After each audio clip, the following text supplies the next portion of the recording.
सदर मजलिस और तमाम मेहमान, हमारे साथी और जितने भी हमारे दोस्त भाई राजा बाजार नागरिक के इलाके से आप यहाँ तशरीफ लाए हैं, तमाम भाई को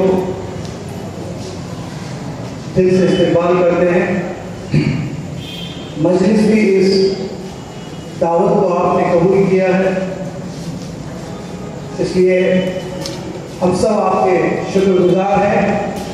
और मैं महसूस कर रहा हूँ, चेहरे को देख के मुझे ये इल्म हो रहा है इस इलाके के सबसे समझदार लोग यहाँ मौजूद हैं। बहुत से जगह में हम लोग जाते हैं और बहुत बड़ी बड़ी तादाद होती है, लेकिन हर वक्त तादाद के मेयाद पर उसकी कीमत को नहीं आंका जाना चाहिए। आज तकरीबन पहली मुलाकात में इतने सारे नौजवान, खास करके नौजवान की तादाद बहुत ज्यादा है। ये तंजीम नौजवानों की है और इसकी जो सदर है उनकी सतह पे वो खुद नौजवान है। अभी 2 दिन पहले उनका 45 साल पूरा हुआ है और 45 साल के इस उम्र में तीसरा बार एमपी बन चुके हैं। और सिर्फ एमपी नहीं बने, बेस्ट पार्लियामेंट, बेस्ट एमपी और पार्लियामेंट, बेस्ट पार्लियामेंटेरियन का अवार्ड को खिताब दिया गया है।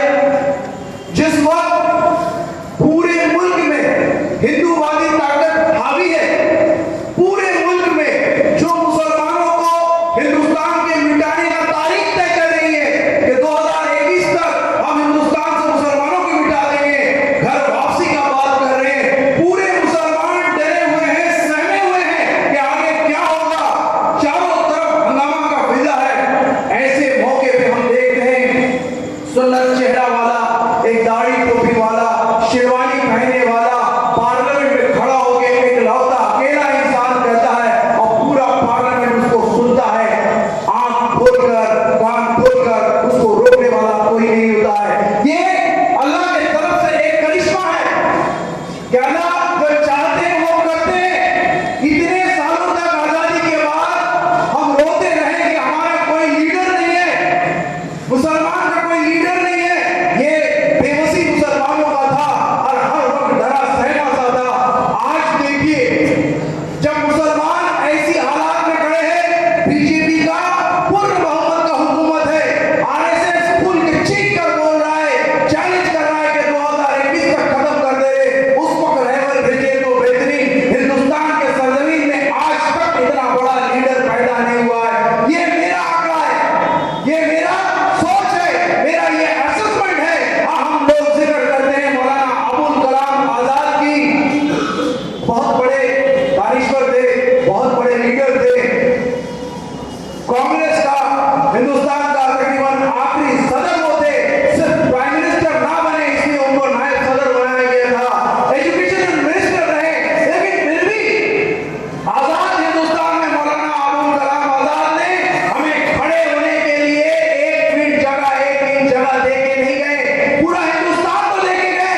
लेकिन हम अपनी आवाज को बुलंद कर सके ऐसा कोई प्लेटफॉर्म नहीं देके गए। वो भी दूसरे के प्लेटफॉर्म, कांग्रेस से आवाज उठाते रहे, लेकिन उनका आवाज भी कोई नहीं सुना। लेकिन असदुद्दीन अवैसी, उनके वालिद सुल्तान सलाउद्दीन अवैसी, उनके दादा अहद अवैसी, इन लोगों ने पीढ़ी दर पीढ़ी खून को सींच कर हमारे लिए आज एक जमीन का टुकड़ा दे के गए जहां मुसलमान एक हो सकता है, अपनी इत्तेहाद कायम कर सकता है, जिस पार्टी का नाम है मजलिस-ए-इत्तेहादुल मुस्लिमीन। ये बहुत पीढ़ी का कुर्बानी से आया है, ये कोई मामूली चीज नहीं है।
अरशद नदवी साहब मेरे लिए बहुत कुछ बोले, लेकिन वाकई बोलो इतना अच्छा शायरी, इतना अच्छा उर्दू, वो इतने देर आपके सामने तकरीर करें, वो मुझे समझ में नहीं आ रहा है कि मैं आपके सामने क्या बोलूं। इतना ऊंचा पैमाने का वो जो बयान आपके सामने रखे हैं और उनकी जो सलाहियत है, ये बहुत ही अनोखा एक बात है।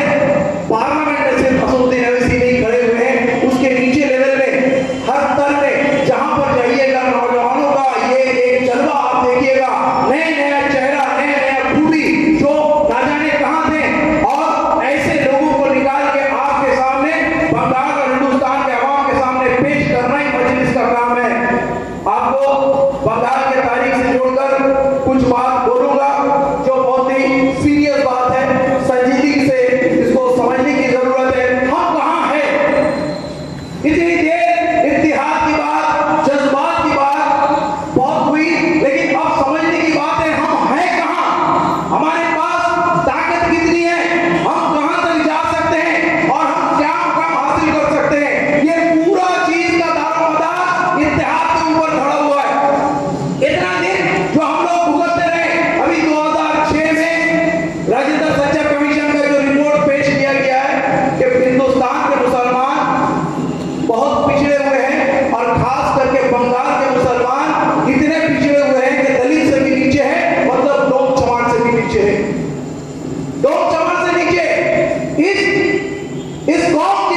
95।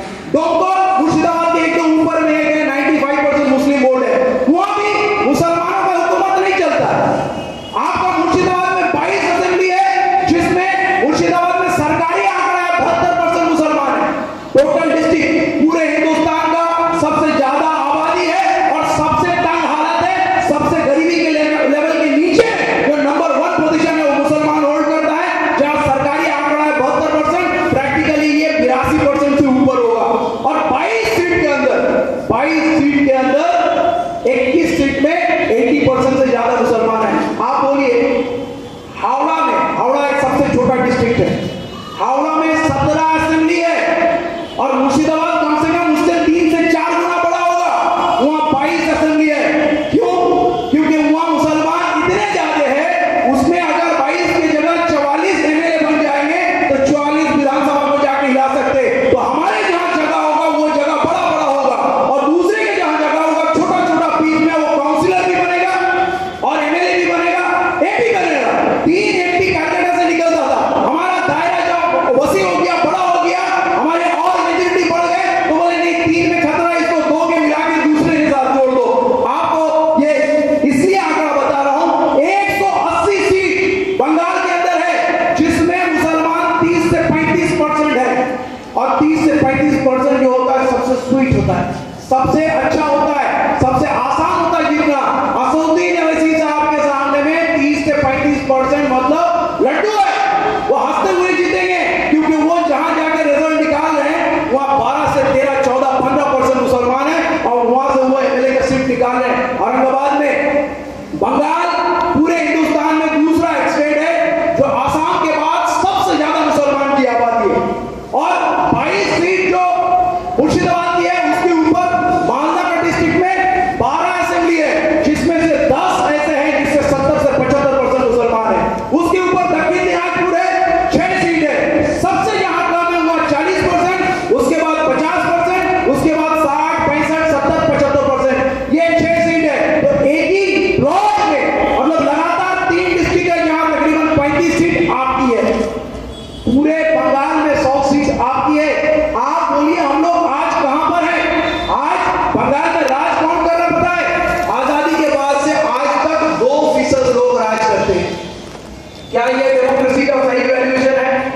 सिर्फ 2%। जो ब्राह्मण की तादाद है सिर्फ 2% है। बनर्जी, योगी, चटर्जी, आप चाहे सिद्धार्थ शंकर राय को ले ले, आप चाहे विधान चंद्र राय को ले ले, आप चाहे बुद्ध बाबू को ले ले, ज्योति बाबू को, प्रफुल्ल चंद्र सेन को, ममता बनर्जी को, आज तक जितने सीएम बने सिर्फ 2% लोगों का बने। तो हम कितने मैच्योर लोग हैं? हमारे साथ मुसीबत ये है कि हम लोग जरूरत से ज्यादा अकलमंद है, सारे लोग हम लोग इंटेलेक्चुअल है। कोई भी सामने आके कुछ भी बहस करे, कुछ भी आपको लॉजिक बताए, वो तृणमूल वाले अपना लॉजिक लेके बैठेंगे, दीदी बहुत काम कर रही है। सीपीएम वाला बोलेंगे इससे अच्छा तो सीपीएम का दौर था, और कांग्रेस बोलेंगे तो देखिए कांग्रेस तो आजादी मुल्क को लाया, वही कांग्रेस की वाइट पार्टी है, वही हिंदुस्तान में रहेगा, मुसलमान को उसी को करना चाहिए। हम आए, हमको एक साहब बड़े पढ़े लिखे साहब, वो बोले देखिए आप लोग यहाँ आए, आपको नुकसान तो बहुत करेगा लेकिन थोड़ा कम नुकसान कीजिए। अरे कम नुकसान कीजिए मतलब? बोले महाराष्ट्र में आप लोग बहुत नुकसान किए। बोले वो कैसे नुकसान किए? बोले आप जानते हैं मीन ने बहुत वोट काटा, बहुत मुस्लिम जो सीट है वो शिवसेना जीत लिया, वो बीजेपी जीत लिया। हमने आप कौन सी मुसलमान की बात बोलते हैं? मुसलमान की जब पिटाई होती है, उसकी हक छीनी जाती है, उसकी स्कूल कॉलेज छीना जाता है, विधानसभा में और पार्लियामेंट में बोलने वाला एक भी नहीं है। वैसे मुसलमान लेके हम करेंगे क्या? और आपको बता रहे हैं इतनी मायूसी के अंदर 2 जगह मुसलमान अच्छे हालात में है पूरे हिंदुस्तान में। हम लोग तो दानिशमंद, हम सभी हम अपने आप को भी उसमें शामिल करते हैं। पूरे बंगाल के मुसलमान जो दानिशमंद है, एक के बाद एक चेंज किए, कभी कांग्रेस, कभी सीपीएम, कभी तृणमूल, अभी बीजेपी के बारे में कुछ नौजवान सोच रहे हैं कि ये भी एक पार्टी है, इसको भी किया जा सकता है। और बहुत सारे इलाका में, मुस्लिम इलाका में हम लोग देख रहे हैं कि बीजेपी का झंडा है, बहुत सारे इलाका में हम लोगों ने बीजेपी का झंडा हटाया। तो सिचुएशन ये है कि आज बाबर ने जो हमारे हालात में जो छोड़े थे, ममता बनर्जी आके हम लोगों का अगर असेसमेंट करेंगे तो दिए हैं क्या? आपको बता रहे ममता बनर्जी आने से पहले ऑर्डर की थी कि मदरसा आलिया जो है, आलिया यूनिवर्सिटी बन रहा था, तो बात ये था आलिया यूनिवर्सिटी के साथ मदरसा अल्फाज रखना पड़ेगा, ये हमारा हेरिटेज है। लेकिन वो मदरसा छात्र यूनियन का लड़का लोग एलियट हॉस्टल के सामने, मदरसा आलिया के सामने उन्होंने धरना दिया, अनशन किया। उन्होंने जूस पिला के वादा किया था हम जब हुकूमत में आएंगे तो मदरसा अल्फाज को जोड़ेंगे, लेकिन उन्होंने नहीं जोड़ा। लेकिन 220 साल का इदारा ब्रिटिश के जमाने में बना और हिंदुस्तान के बड़े बड़े दानिशमंद वहां से निकले, उसका रजिस्ट्रेशन 2007 में खत्म कर दिया गया, वो हिस्ट्री बन गया, अब मदरसा आलिया नहीं रहा। और 2007 में जो नया रजिस्ट्रेशन हुआ जिसका सॉल्ट लेक में कैंपस बन रहा है, वो एक नया इंस्टीट्यूट है जिसको आलिया यूनिवर्सिटी बोलते हैं। आप बोलिए लेडी ब्राह्मण कॉलेज बना था मुसलमान के लिए, एक है फजलुल हक बंगाल, शेर बंगाल, एक है फजलुल हक ने जो बनाया था लेडी ब्राह्मण कॉलेज, वाहिद एक कॉलेज है जिसका पांचिल इतना ऊंचा है कि बाहर से कोई झांक नहीं सकता, क्योंकि मुस्लिम खातून के लिए बना था। लेकिन आज उस जगह में मुस्लिम खातून आपको नहीं नजर आएगी। मौलाना आजाद कॉलेज जो है वो इस्लामिया कॉलेज था, इस्लामिया अल्फाज से इतना नफरत था कि उसका नाम चेंज किया, उसका स्टेटस भी चेंज किया, आज वहां भी दाखिला लेना मुश्किल होता। सकवास मेमोरियल, लुइस गर्ल और कलकत्ता में ना जाने कितने इदारे थे जिसको खत्म कर दिया गया, और आज की डेट में मदरसा आलिया को खत्म किया गया। क्या सॉल्ट लेक में आने वाला वक्त में मुसलमान वहां पढ़ पाएंगे? मुसलमान वहां पढ़ने का कोई हक नहीं हासिल करेंगे। आज के डेट में तो बोल रहे, आज से 199 साल पहले हाजी मोहम्मद मोहसिन ने चुचुड़ा में पोर्टुगीज से वो पूरा किला खरीद लिया, पूरा बिल्डिंग हवेली खरीद लिया, मुसलमानों के लिए मदरसा कायम किया, और हुगली में मोहसिन कॉलेज बना था, वो जनरल सबके लिए था, और हुगली मदरसा बना था सिर्फ मुसलमानों के लिए। उसमें बांग्ला और उर्दू दोनों लैंग्वेज में क्लास 12 तक पढ़ने का बंदोबस्त था, और उसमें पूरे बंगाल के अंदर एक लौता मदरसा है जो कि गवर्नमेंट रजिस्टर्ड है, गवर्नमेंट रिकॉग्नाइज्ड है, उसका पूरा खर्चा गवर्नमेंट पे करेगी। आज सोचिए, आज उसका 199 साल हुआ। अगर ये स्कॉटिश चर्च कॉलेज होता, अगर प्रेसिडेंसी कॉलेज होता, उसको रिनोवेट किया जाता, प्रेसिडेंट आते, उसको एड दिया जाता, उसमें और फैकल्टी होते, और डेवलपमेंट होता। और ये ममता बनर्जी की सरकार 199 साल के सर पे उसको बंद कर दी, ऑर्डर दे दी।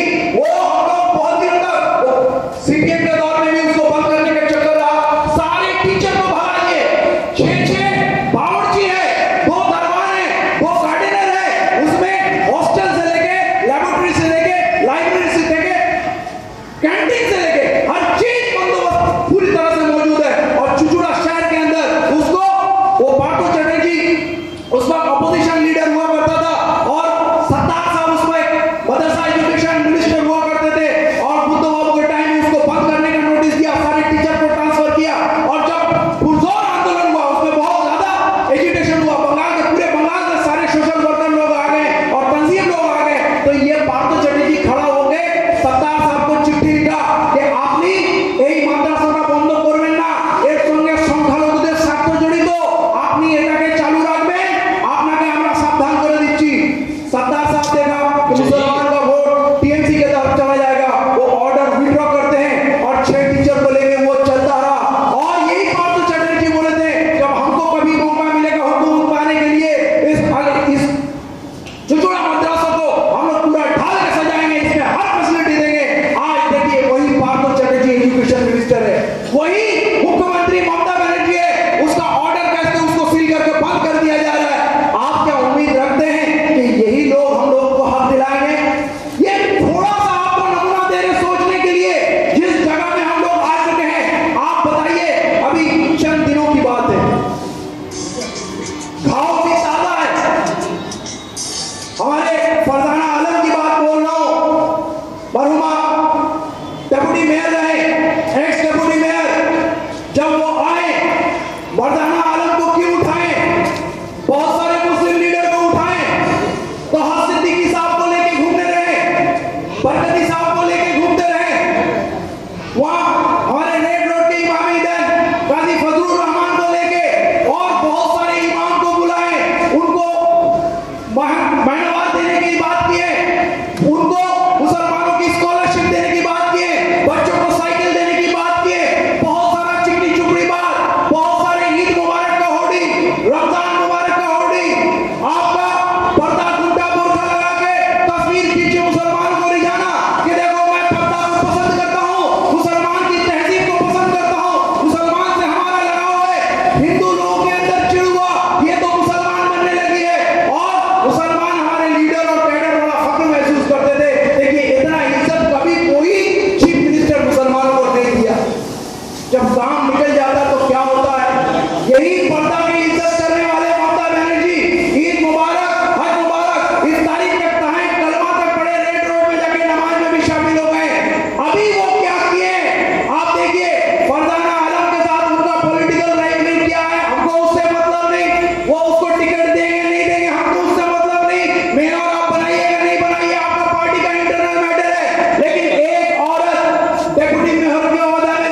हिस्सा हम खुद लेंगे और बंगाल में बारी-बारी जितने लोगों को लाए वही 2% की हुकूमत को हम लोग तय किए। ममता बनर्जी के साथ जितने लोग, बुद्धू बाबू के साथ जितने लोग थे, कौन लेते हमारे लोग थे? हाँ, कैसे लोग थे? सरदार का एजुकेशन, मद्रासा एजुकेशन मिनिस्टर दिया, उसका वाइफ हिंदू घर में पूजा करती है। मोहम्मद सलीम, उसका हाल भी वही है। अभी आपका जो दिल्ली का जितना आसपास का लीडर होगा, उसका क्वालिटी क्या है?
मौजूदा